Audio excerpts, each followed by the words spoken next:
Apologize to my son, or get out. My brother snapped after his 13-year-old shoved my kid and spat. You're broke, so you don't matter. My parents just sat there smiling. I didn't argue. I canceled the tuition I'd been covering, took back the car I was paying for, and said, from today on, you handle your own life. My name is David. I'm 36 years old, and for the past 8 years I've been my family's emergency fund. The kind they withdraw from but never thank. The kind they drain but never replenish. The kind they never even acknowledge exists. I work as a financial analyst for a mid-sized investment firm downtown. Good job, stable income, no drama. The kind of career that doesn't make headlines, but pays the bills and builds a future. My wife Rachel and I have a 9-year-old daughter named Sophie. She's quiet, loves reading, collects seashells from every beach we visit. We live in a modest 2-bedroom apartment across town from my parents' house, where my younger brother Kevin still shows up every Sunday for dinner like he's royalty visiting his kingdom. Kevin is 32, 4 years younger than me, but somehow he's lived a lifetime on my dime without anyone noticing. He drives a silver Audi Q5, sleek and polished, the kind of car that turns heads in parking lots. Leased, but the payments come from an account I set up years ago. Quietly transferring funds on the first of every month. He finished his MBA last year from a prestigious program that costs more than most people's annual salary. I covered 70% of it through quiet transfers labeled as loans that were never supposed to be repaid, never mentioned at family gatherings, never acknowledged in his success stories. His son Ethan is 13. Spoiled in ways I never was. Wearing designer sneakers I indirectly bought. Carrying a phone I indirectly funded. Living a life built on invisible support he'll never appreciate. My parents adore Kevin. They always have. He was the baby, the charmer. The one who made them laugh at family gatherings while I sat in the corner doing homework or helping with dishes nobody else wanted to touch. When he graduated high school, they threw him a party with catered food and a rented venue, inviting half the neighborhood. When I graduated, summa cum laude from college with honors in finance, they took me to a chain restaurant and split the bill 3 ways. I never complained. That's what older siblings do, right? We make space, we provide, we stay quiet because keeping the peace is easier than asking why. We're always the afterthought, always the background character in someone else's story. 8 years ago, Kevin called me at midnight. His voice was shaking, desperate in a way I'd never heard before. He'd gotten accepted into a top NBA program, the kind that opens doors and builds careers, but he couldn't afford it. Our parents were already stretched thin with their mortgage and credit card debt. He needed help. Just this once, he said. Just to get started. After that, he'd handle it himself. He promised. I believed him. I set up automatic transfers. $2,000 a month for tuition. Deposited directly into his student account. Another $800 for his car lease. When he said public transportation was beneath his professional image and would hurt his networking opportunities. $300 here and there for utilities when he claimed his paycheck was delayed, insurance premiums, his kids' private school expenses, emergency dental work, furniture when he moved into a nicer apartment. I never asked for updates. I never checked if he was paying me back. I just kept the pipeline open because that's what family does. That's what I told myself every month when I approved another transfer. Every time I saw my savings account flatten, while his social media showed weekend trips and restaurant check-ins, Kevin never mentioned the money. Not at dinners, not at birthdays, not when he posts photos on social media of weekend trips to beach resorts or new furniture deliveries staged perfectly for Instagram. In family conversations, he became the self-made success. The guy who figured it out through hard work and strategy and smart decisions. My parents would beam with pride every time he talked about his career, moves or investment ideas, nodding along like he was delivering gospel. And me, I was the stable one, the dependable one, the one they'd call when they needed someone to pick up groceries or help move furniture or fix a computer issue. Never the celebrated one, never the success story. I told myself it didn't matter. I had Sophie. I had Rachel. I had my own quiet life. I didn't need applause or recognition. I just needed to know I'd help someone I loved build something better. I thought that's what family did. I thought wrong. The betrayal started with mac and cheese. Sunday dinners at my parents' house were a tradition nobody questioned. My mom cooked elaborate meals. My dad poured wine and told the same stories. And Kevin would arrive late, breezing in with some story about traffic or a work call that couldn't wait. That night, Rachel couldn't make it. Work emergency, last-minute crisis that needed her attention. So, it was just me and Sophie sitting at the long wooden table while my parents fussed over Kevin and Ethan like they were visiting dignitaries who'd honored us with their presence. The house smelled like butter and garlic. The table was set with the good plates, the ones my mom only used for special occasions, though every Sunday with Kevin apparently qualified as special. Candles flickered in the center. Soft music played from the kitchen speaker. Sophie brought her favorite book, a fantasy novel about dragons and kingdoms. She was reading quietly at the table before dinner, her legs swinging under the chair, lost in her own world.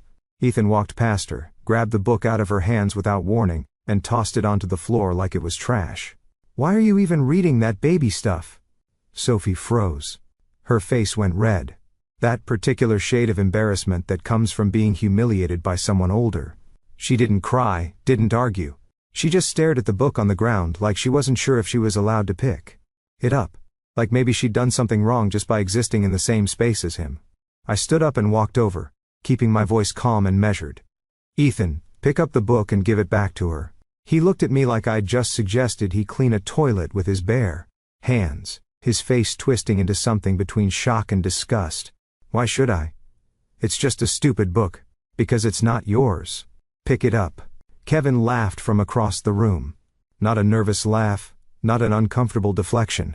A genuine entertained laugh like this was all just harmless fun. Kids being kids. Nothing serious. My mom was setting the table, smiling softly, like this was all just boys being boys. Harmless kid stuff that would blow over in 5 minutes. Ethan picked up the book and threw it at Sophie's lap. Not handed it. Threw it there. Happy now. Uncle broke. The room went silent. Not the kind of silence that comes from shock or horror. The kind that comes from people holding their breath. Waiting to see if someone will react. Waiting to see if the tension will break or escalate. I looked at Kevin. He was leaning back in his chair, arms crossed, smirking like his kid had just told a clever joke, like this was all part of some game I didn't understand. Ethan apologized. Kevin stood up slowly, still smiling, still acting like this was all ridiculous overreaction. Why? He's just being honest. Sophie's gotta learn the world isn't soft. You can't baby her forever, David. Real world doesn't care about feelings. My dad cleared his throat but said nothing, just reached for his wine glass and took a long sip, eyes fixed on the table. My mom brought out the mac and cheese casserole, humming quietly, pretending she hadn't heard a word, pretending her grandson hadn't just insulted her granddaughter at her own dinner table. Sophie's eyes were filling with tears. She wasn't looking at Ethan. She was looking at me, waiting for me to fix it, waiting for me to make it okay, waiting for someone, anyone, to stand up for her. I knelt down next to her, put my hand on her shoulder. "You okay, sweetheart?" She nodded, but her lip was trembling, her hands clutching the book like it was a lifeline. I stood up, turned to Kevin, kept my voice level. "Your kid just insulted my daughter, at a family dinner. You're not going to do anything about it." Kevin shrugged, casual, unbothered.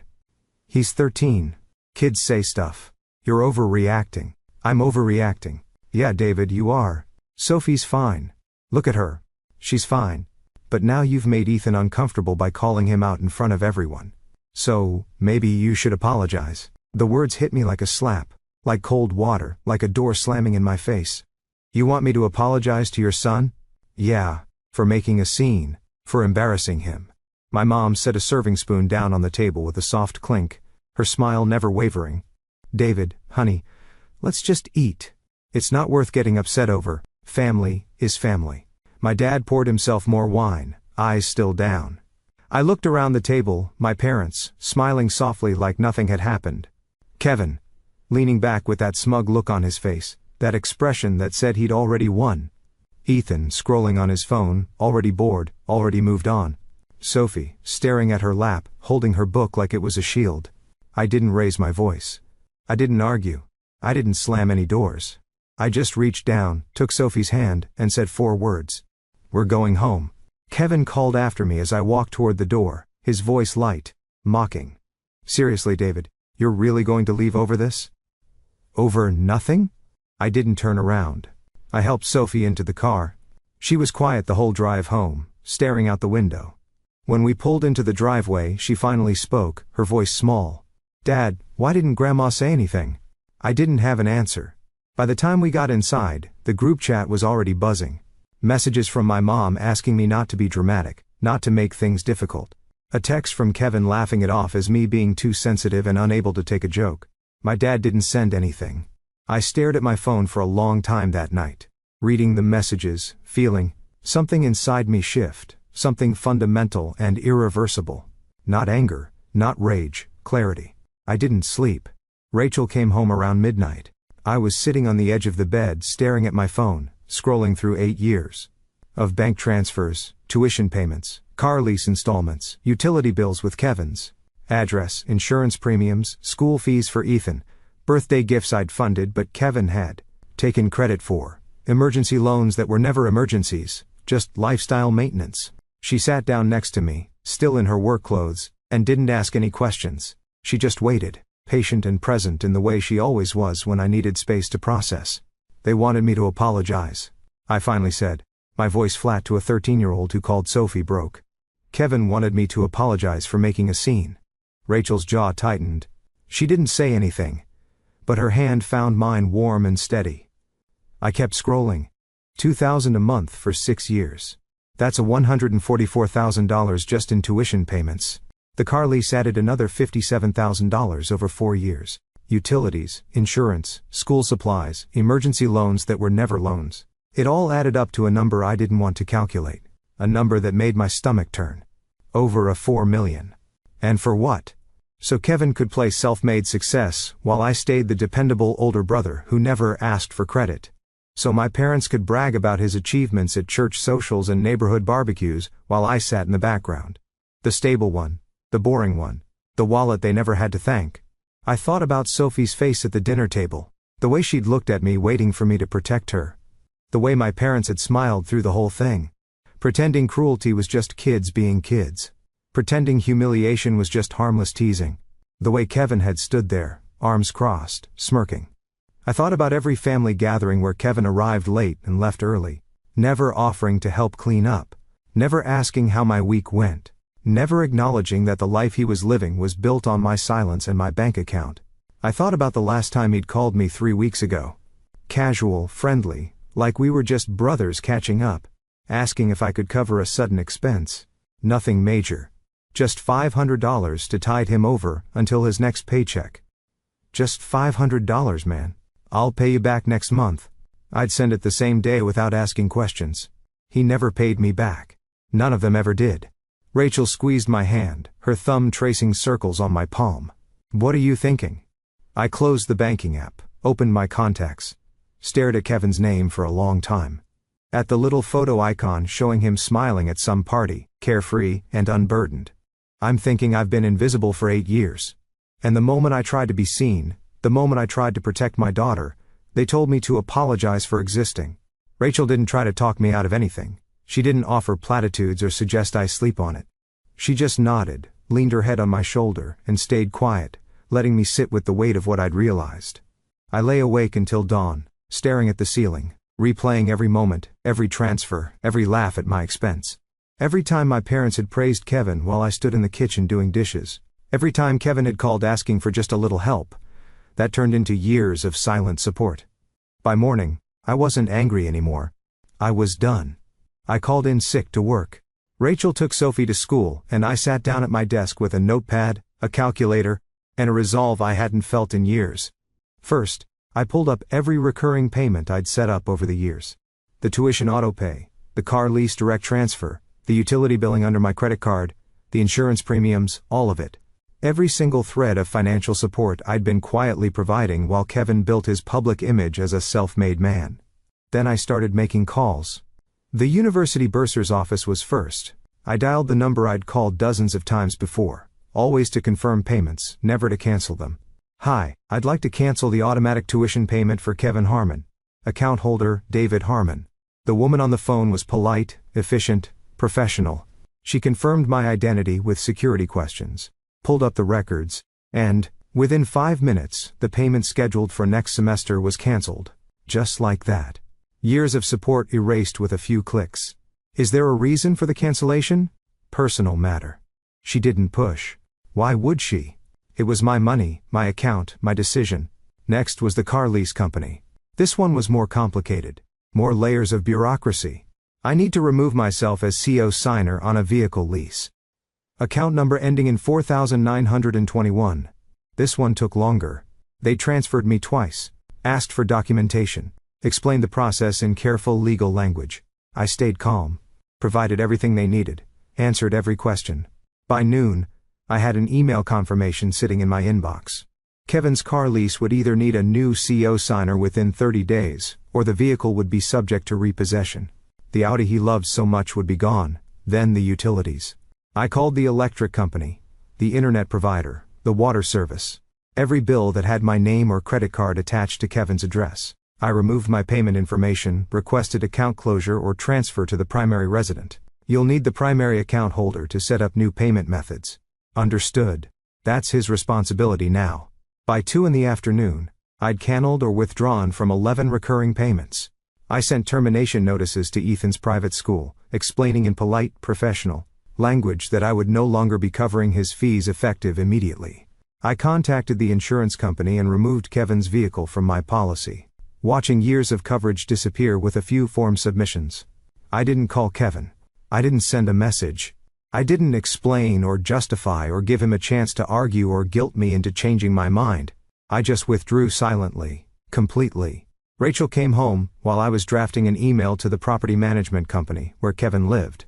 I'd co-signed his lease 2 years ago when he needed help getting approved for the nicer apartment he wanted. She set her bag down, looked at my screen, and raised an eyebrow. "You're really doing this?" "I'm really doing this." "Good." She didn't try to stop me. She didn't suggest I think it over, or give him a chance to explain. She just kissed my forehead, and went to start dinner. Her support quiet but absolute. By evening I'd sent 14 cancellation notices, withdrawal requests, and co-signer termination letters. I documented everything, saved confirmations, took screenshots, built a paper trail. That proved I'd done everything by the book, everything legally, everything properly. Kevin still didn't know, but he would soon. I leaned back in my chair, staring at the clean email inbox, the closed payment portals, the finalized documents. A strange calm settled over me. Not satisfaction, not revenge, just peace. For the first time in 8 years, I wasn't sending money. I wasn't covering bills. I wasn't fixing problems that weren't mine. I was just done. The call came at 2 p.m. on Tuesday. Kevin's name flashed across my phone screen. I let it ring 4 times before answering, letting him sit with the uncertainty, letting him wonder if I'd pick up at all. "David, what the hell is going on?" His voice was sharp, confused, not angry yet. Just thrown off like he'd discovered a problem he didn't understand. "What do you mean?"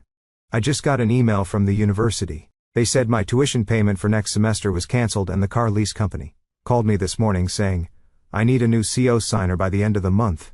Did you do this?" I sat down on the couch, put the phone on speaker, and kept my voice calm, measured, empty of emotion. "Yeah, I did." Silence. Then slowly his confusion turned into disbelief, into something close to panic. "Why?" "Because I'm not paying for your life anymore." "You're serious?" "Completely, David. This is insane. You can't just cancel everything without talking to me first. I have bills. I have commitments. Ethan's school fees are due next month. Then pay them." Another silence. Longer this time. I could hear him breathing, processing, trying to figure out how to spin this. "This is because of Sunday, isn't it? Because of some stupid kid argument."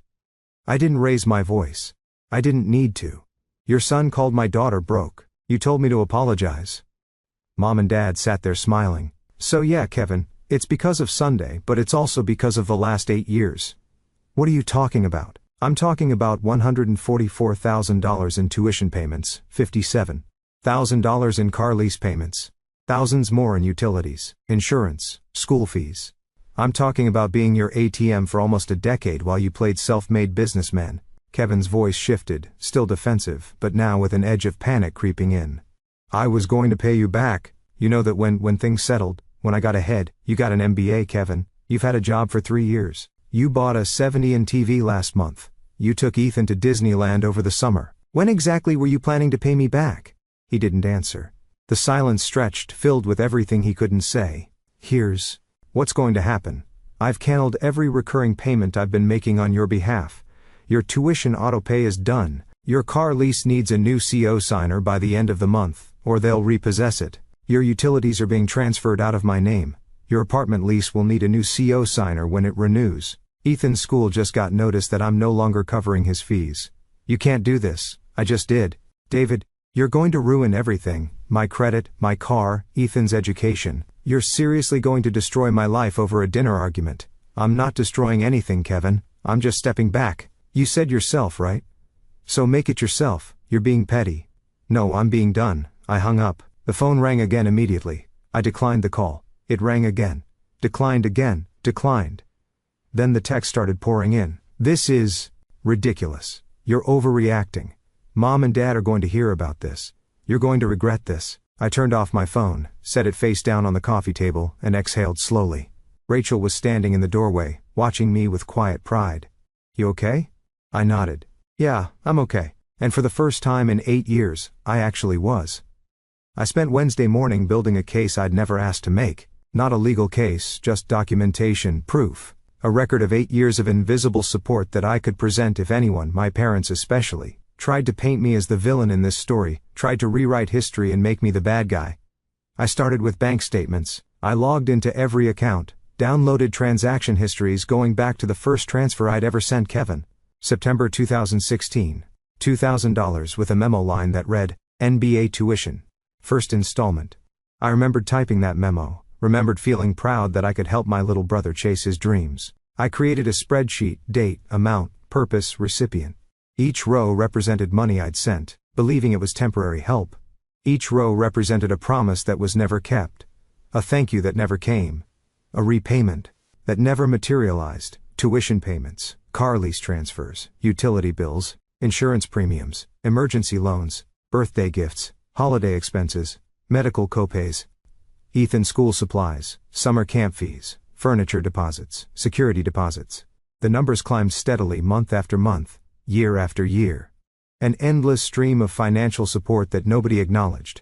By the time I finished the first tab, the total sat at the bottom of the column like a judge's gavel, like a verdict I couldn't ignore. $268,000 for $112. I stared at it for a long time, my mouth dry, my hands shaking slightly. That was a down payment on a house. That was Sophie's entire college fund twice over. That was early retirement savings. That was vacations Rachel and I never took because we were being responsible. That was a life we could have lived if I hadn't been quietly funding someone else's dreams. I moved to the second tab. Email confirmations. Every tuition payment receipt from the university. Every lease payment confirmation from the car company. Every utility bill with my credit card number. Every insurance policy with Kevin's name listed under my account. Every school tuition statement showing my name as the payer. I saved them all. Printed some. Organized them into a folder labeled Financial History 2016 to 2024. The stack of papers grew thick, undeniable. A physical weight that matched the emotional burden I'd been carrying. Then I pulled up text messages. Years of casual requests that now look different in hindsight, calculated in a way I hadn't seen before. Hey, can you cover utilities this month? Tight on cash. Need $500 for Ethan's school trip. I'll pay you back Friday. Car insurance is due. Can you handle it? I scrolled through 8 years of I'll pay you back and just this once.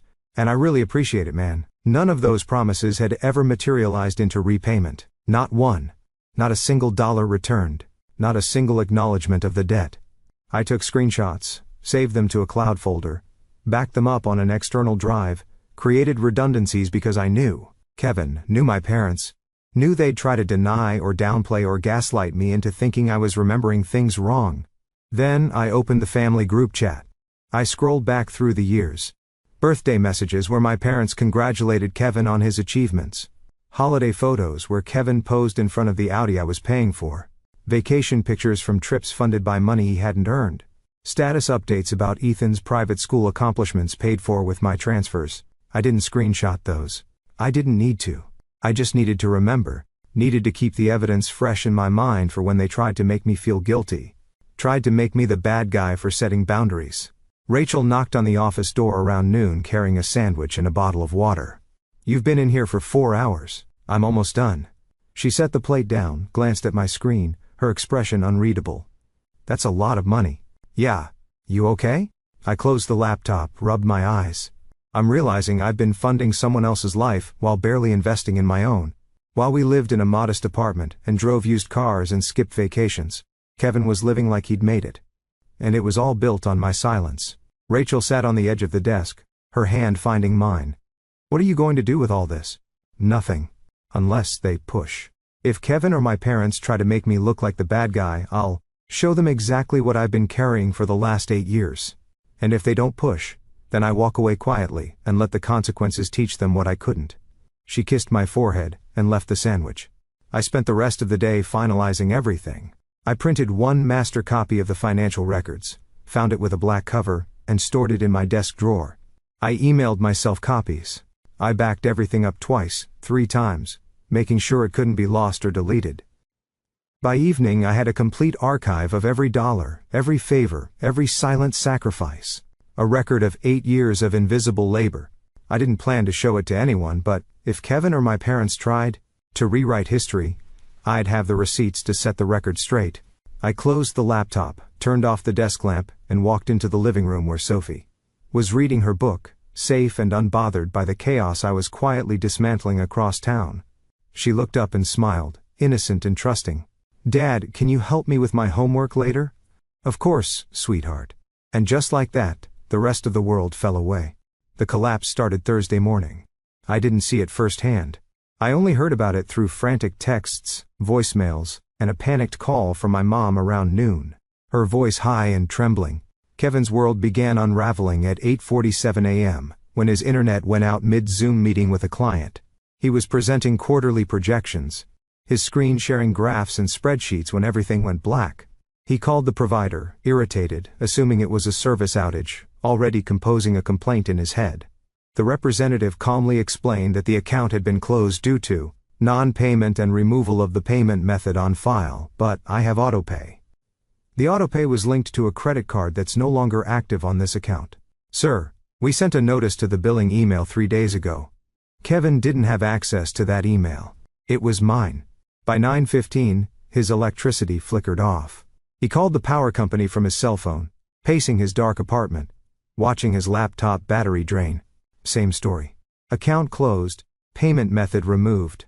They'd sent a notice to the billing email, which was mine. 3 days prior, service would remain suspended until a new account was established and a deposit paid. At 10:30, Ethan's school called. The tuition payment for the semester had bounced. They needed immediate payment, or Ethan would be withdrawn from enrollment by the end of the week. The amount due, $12,000. Kevin didn't have it. He'd been living month to month on his salary, using credit cards to fill the gaps. Always assuming the invisible safety net beneath him would catch any fall. The net was gone. By 11, the car lease company left a voicemail, since the CO signer had withdrawn and Kevin's credit score didn't meet the threshold for solo approval. They needed the vehicle returned within 7 days, or they begin repossession proceedings. Failure to comply would result in additional fees and potential legal action. Kevin called me 17 times between 11:15 and noon. I didn't answer. I watched the phone light up, vibrate, go silent over and over. Then my mom called. "David, sweetheart, what's going on?" Kevin just called me in tears. He says you canceled all his bills. Is that true? I was sitting at my desk eating lunch watching emails roll in. Confirmation of lease termination. Confirmation of insurance policy cancellation. Confirmation of account closures. Each one a small victory. A tiny piece of freedom. "Yeah, Mom. It's true. Why would you do that?" "He's your brother." "Because I've been paying for his life for 8 years and I'm done." "David, this is extreme. You can't just cut him off like this. He has a child." Then he should have thought about that before he let his child insult mine and demanded I apologize for standing up for her. Silence. "Honey, that was just kids being kids. Kevin didn't mean anything by it." "That's the problem, Mom. None of you ever think Kevin means anything by it. But I'm the one who's been covering his rent, his tuition, his car, his utilities, his son's school fees. I've paid for his life while he took all the credit. And when I asked for basic respect, basic decency, you all smiled and told me I was overreacting. This isn't fair." "You're right. It's not fair. It hasn't been fair for 8 years. I hung up. The family group chat exploded within minutes. I unmuted it just long enough to watch the chaos unfold. "Kevin, David just ruined my life. Call him and make him fix this." Mom. David, please reconsider. Kevin is struggling. Dad, this is between you two. Work it out like adults. Kevin, I'm going to lose my car. Ethan's being pulled from school. The power's off. You did this. I muted the chat again. By Thursday evening, Kevin had posted on social media a vague, self-pitying message about family, betrayal, and people showing their true colors and finding out who's really there for you. The comments section filled with sympathy from people who had no idea he'd been living on borrowed money for nearly a decade. People who believed the carefully constructed image he'd built. I didn't respond. I didn't engage. I didn't explain. I just watched the collapse from a distance, calm and detached, feeling nothing but quiet relief. Rachel sat next to me on the couch, reading the messages over my shoulder. He's spiraling. Yeah. Do you feel bad? I thought about it. Really thought about it. Search my feelings for guilt or regret or sympathy. No. I feel free. Friday morning, Kevin showed up at my apartment. I saw him through the peephole. He looked exhausted. Unshaven, rumpled clothes, dark circles under his eyes. The Audi was parked in the guest spot, probably one of the last times he'd drive it before the repo team came. He knocked, then knocked again, then pressed the doorbell 3 times in a row, each ring more desperate than the last. I didn't open the door. He finally left a voicemail, his voice cracking. David, I know you're in there. We need to talk. I get it. Okay, I messed up, but you can't do this. I'll lose everything. Please, just call me back. I deleted the voicemail. Sophie walked into the living room holding her book, oblivious to the drama unfolding. Was that Uncle Kevin? Yeah. Are you going to talk to him? I knelt down, brushed her hair out of her face, looked into her innocent eyes. Not right now, sweetheart. She nodded, hugged me tight, and went back to reading. Kevin never apologized for what Ethan said. He never acknowledged the 8 years of silent support. He just wanted the money back, wanted the safety net restored, wanted everything to go back to the way it was. And that told me everything I needed to know. 3 weeks after I pulled the plug, the dust started to settle. Kevin's car was repossessed on a Tuesday afternoon. I didn't see it happen, but my mom called to tell me. Her voice thick with disappointment, heavy with blame. She didn't ask me to fix it. She just wanted me to know I'd gone too far. I didn't argue. I just listened, said nothing, and let her hang up. Ethan was withdrawn from private school. Kevin enrolled him in the local public school, which was perfectly fine but didn't come with the prestige Kevin had been broadcasting on social media. The posts about Ethan's elite education quietly disappeared from his feed, replaced by silence. The apartment lease renewal came up and, without me as co-signer, Kevin couldn't qualify. He moved into a smaller place across town, farther from my parents, closer to his office. No amenities, no gym, no reserve parking. My parents stopped inviting me to Sunday dinners. Not explicitly, they just stopped texting, stopped calling. The family group chat went silent for me, though I'm sure they started a new one without my number. I didn't chase them. Rachel and I took Sophie to the beach one Saturday. We spent the afternoon collecting seashells, eating ice cream, watching the waves roll in. Sophie laughed louder than I'd heard in months. She didn't ask about Kevin. She didn't ask about Grandma and Grandpa. She just asked if we could come back next weekend. On a quiet Sunday evening, I sat on the balcony with a cup of coffee watching the sun set over the neighborhood. My phone buzzed once. A text from Kevin. I hope you're happy. You destroyed everything. I read it twice. Then I typed a reply. I didn't destroy anything. I just stopped building your life for you. I hit send. Then blocked his number. Rachel joined me on the balcony, wrapped a blanket around my shoulders. You okay? Yeah, I really am. No regrets. I thought about the money, the years, the invisible labor, the quiet sacrifices.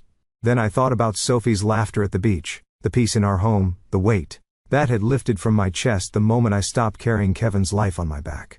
No regrets. We sat in silence for a while, watching the sky turn orange, then pink, then deep purple. For 8 years, I'd been the safety net beneath someone else's life. The wallet they never thanked. The support system they took for granted. Now, I was just David, husband, father, financial analyst, a man who, to learn the hard way, that family isn't about who takes from you. It's about who sees you. And the people who truly saw me were sitting beside me on this balcony. Living in this modest apartment, choosing me every single day. Kevin could figure out his own life now. I was done being invisible.